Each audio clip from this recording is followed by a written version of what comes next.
welcome back to Mythic Sky Storytime. I'm Dr. Laura Tadd, psychological and spiritually oriented counselor and astrologer.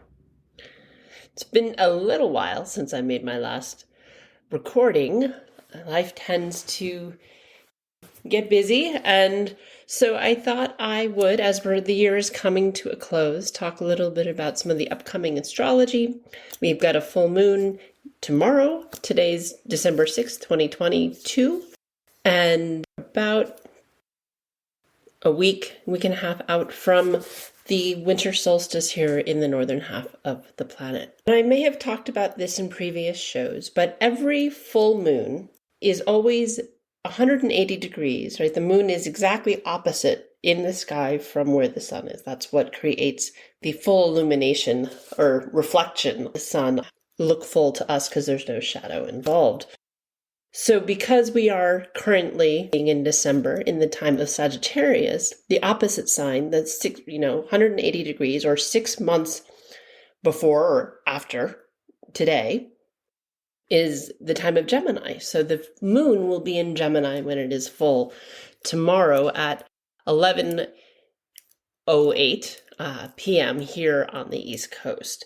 So all full moons, because it is fully illuminated, it's at its apex, it's at its zenith, it's a time of completion, it's a time of fruition. Also, because of that, it's the time to release and let go, because from the moment of the full moon forward for the next 2 weeks, the moon will be appearing to get smaller and smaller and smaller as we get to the new moon, right? It gets less and less. There's less and less reflection of illumination onto the moon over the next 2 weeks. So when it's at its zenith, when it is fully illuminated, it's then this time to prepare of release and let go of things as it wanes, is how we often talk about it. It's waning period is a waxing moon from new moon to full moon, and it's in its waning period thereafter till the next new moon. So for yourself, looking at ways of working with, you can always work with new moons, and it's most helpful to work with new moons in consort with the sign that the full moon or the new moon, you can always work with the moon, but you want to look at the sign that the moon is taking place in, because those archetypes that are associated with that sign are the ones that are the most present and most palpable. And so when it comes to things that you'd want to release tomorrow, or even starting today and into Thursday, sort of you can buffer the transformational energy of a moon by a day on either side, so you sort of get about a 3-day window. And using this period, these today, 6th, the 7th, and then the 8th, and in parts of the world it will actually be occurring on the 8th, since in Europe and further east, because it's happening at 11 o'clock at night here on the East Coast. So in those few days, really looking at this Mercury, or Gemini, which is associated with the planet of Mercury, right, is the sign of the twins. It's about duality. And it's also very much associated with communication in all its forms, whether that's written communication or oral communication. It's all forms of communication is really a lot of what Gemini is about as an archetype, as well as things that have duality to them, because it's the sign of the twin.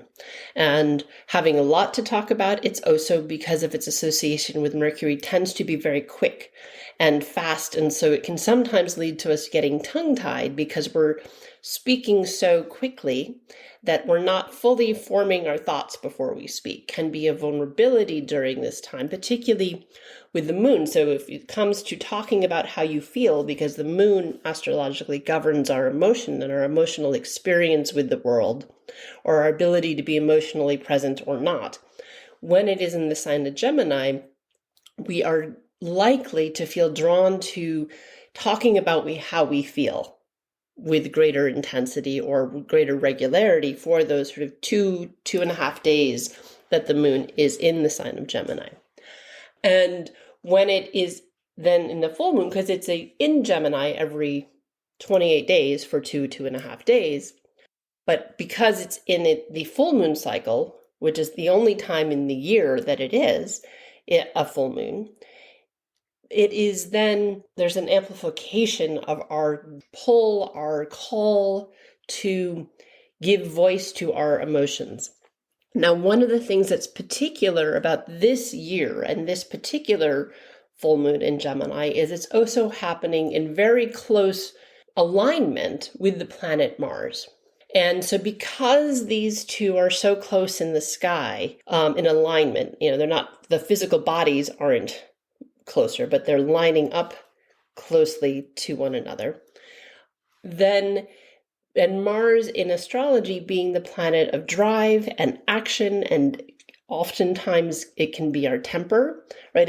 It's linked with passion. And so passion can be beautiful and about romance and connection. It can also be passionately angry, right? So that can be part of that potentially is in that rush to speak that Mercury loves to engage with, and it's all this communication around emotion. Because Mars is so there, that even makes it sort of a faster energy and even more of a desire to be speaking with an urgency. But you want to be mindful that in that urgency, that there's still compassion and kindness in what you're saying, because that Mars energy could be aggressive, could be forceful in this sort of listen to me now sort of potentiality.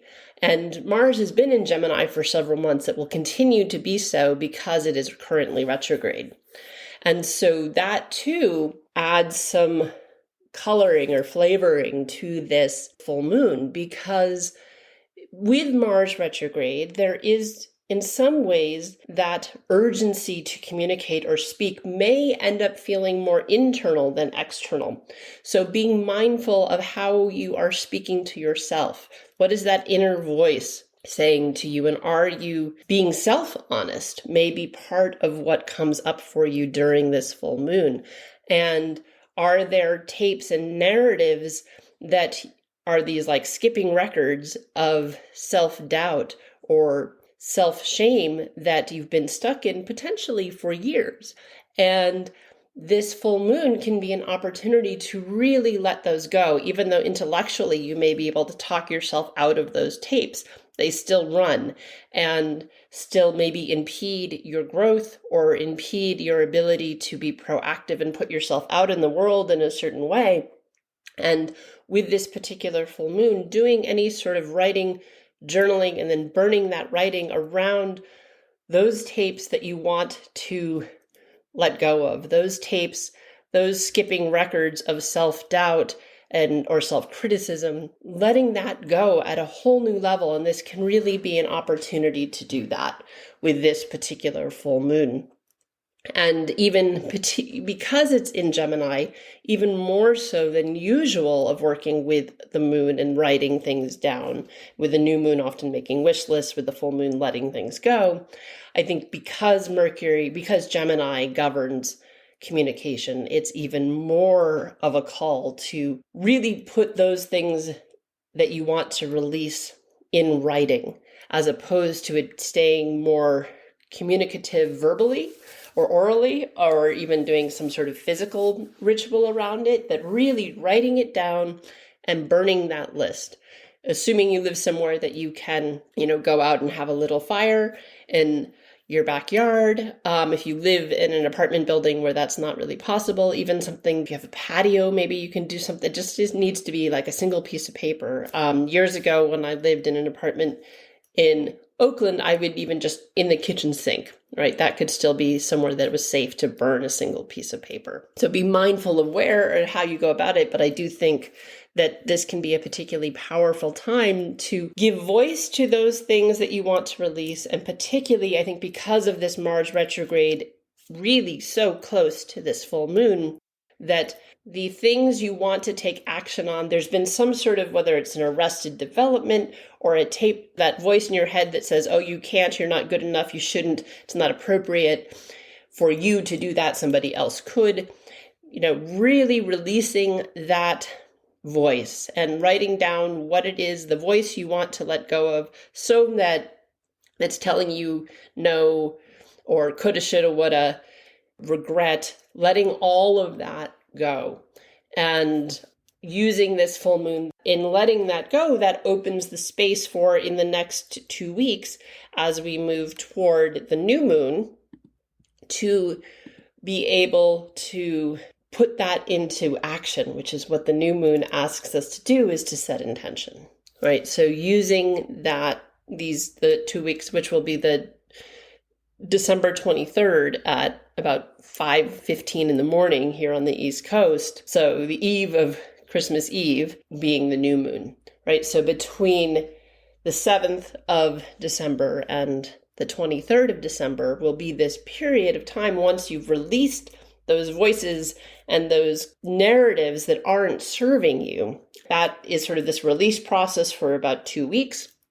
And then the new moon on the 23rd, that'll be at 1 degree Capricorn, 1.5 degrees Capricorn, is a time to really, it's such a grounding. It's very early in Capricorn, and Capricorn is so much about intention and solidifying things that it really then helps you lay the groundwork of what are the stepping stones I am going to lay to move forward, to be responsible, which is a big part of Capricorn, around those things that I have been letting go or releasing. And I do think part of that will have to do with self-care, right? That's this letting go of that narrative that isn't serving you, so that you can be proactive about self-care, because this particular upcoming new moon in Capricorn will also be very much in alignment with the asteroid known as Hygeia, which, right, you can sort of see the origin, Hygeia, hygiene. It very much has to do with health and wellness. So then late December, really setting intentions around self-care and wellness, and how are you going to be responsible for your own well-being, right? So that's sort of this piece around the moon for the month of December, and how you can work with these lunar cycles at the very end of this year. And then, just a few days before this new moon, we have the winter solstice. The winter solstice, right? Because if it's at 1 degree Capricorn, the winter solstice is 0 degrees Capricorn. It's the very, very beginning of the winter. All of the solstices and equinoxes are always at 0 degrees of a astrological sign. And that's the launch or the initiation of a given season. And so with the sun ingressing into Capricorn, we have the winter solstice, at least here in the northern hemisphere. It's the summer solstice on the other half of the planet. And the exact moment of the winter solstice here on the East Coast is the 21st of December at 4:48 p.m. So that too becomes this significant point. It's just a few days before the new moon, so in between the full moon and new moon. And it is a time, right, historically for millennia, there are stories of this period of time, right? It's this tipping point where the world has been getting darker and darker and darker, in the sense of like longer and longer nights, right? The days are shorter and shorter, the nights are longer and longer between sunrise and sunset. And the winter solstice is the tipping point of when that's about to change, right? It's the longest night of the year, but it's also then the beginning of the returning of the light. And this time of the light returning is then a period of illumination. It's a period of things becoming more visible, quite literally. And in that period, that is a time of what can we then see that we couldn't see before? What can we lean into and connect with that before was literally obscured, perhaps, or appeared to be obscured? It was just outside of reach, just beyond our vision, right? It's almost like when it's really foggy out here today. And so the visibility isn't very far if you're driving. And with the returning of the light, it's like our visibility distance becomes greater. And so therefore, we can both be better prepared for things coming up that maybe we need to set up some, get our ducks in a row or be prepared for.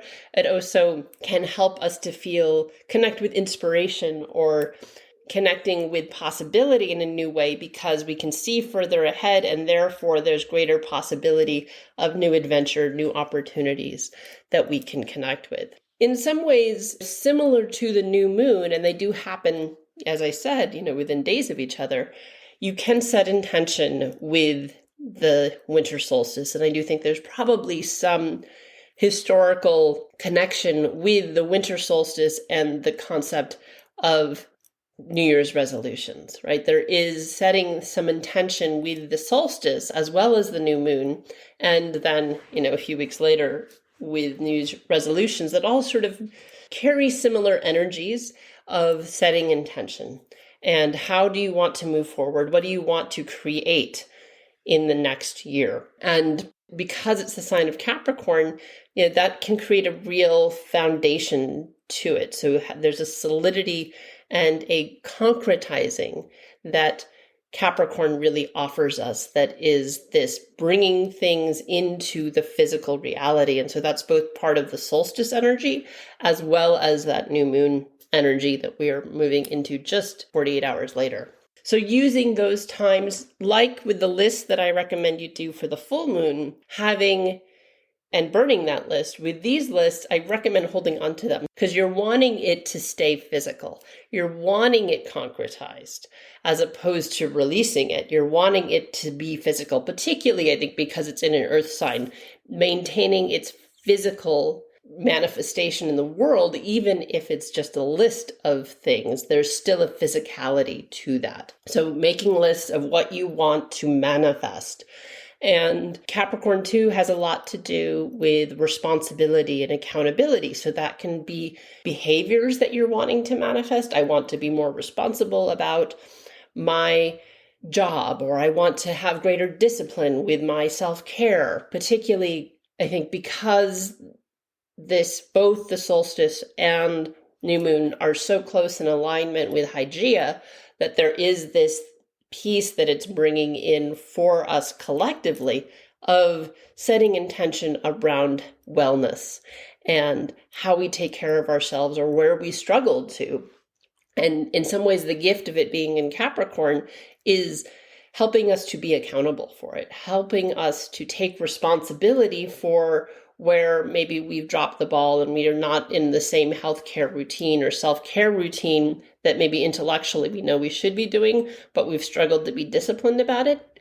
Hygeia being in Capricorn for the solstice and the new moon, I think, can really aid us in stepping into that ability to be accountable for our self-care, and on top of those lists or goals, or whether you're using apps or you're tracking steps, however you are doing that, actually following through, as opposed to what often happens, particularly sort of with New Year's resolutions, right? There's a lot of data of the huge spike in people who have gym memberships in the end of the year, beginning of like December, January, and then by March, it's like fallen off a cliff. And everybody was super gung-ho and they were going to work out 6 days a week.